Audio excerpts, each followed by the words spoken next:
Armed പോലീസിൽ നിന്നുള്ള 1886 police സേനാംഗങ്ങൾക്കാണ് 9 ദിവസക്കാലം ശബരിമലയുടെ സുരക്ഷാ ചുമതല. ഒരു SP, 3 DCP എന്നിവരെ കൂടാതെ 24 DYSPമാർ, 30 CIമാർ എന്നിവരും ഉണ്ടാകും. 158 SIമാർ സേനാംഗങ്ങൾക്ക് നിർദ്ദേശങ്ങൾ നൽകാനുണ്ടാകും. RRF, NDRF എന്നീ സേനാവിഭാഗങ്ങളും പോലീസിനൊപ്പം ഡ്യൂട്ടിയിലുണ്ടാകും. തമിഴ്നാട്, കർണാടക, ആന്ധ്ര സംസ്ഥാനങ്ങളിൽ നിന്നുള്ള പോലീസുകാരും ശബരിമലയുടെ സുരക്ഷ ഉറപ്പുവരുത്തും. ഇതൊരു തിരക്കുള്ള സമയമായതുകൊണ്ട് മണ്ഡല പൂജ ഉള്ളതുകൊണ്ട് ഓഫീസേഴ്സിൻ്റെ സ്ട്രെങ്ത് കൂട്ടിയിട്ടുണ്ട്, ആൾമോസ്റ്റ് ഡബിൾ ആക്കിയിട്ടുണ്ട്.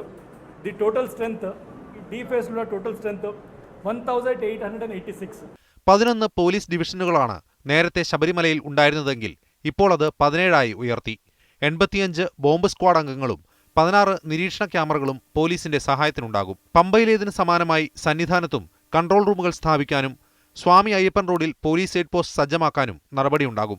മീഡിയ 1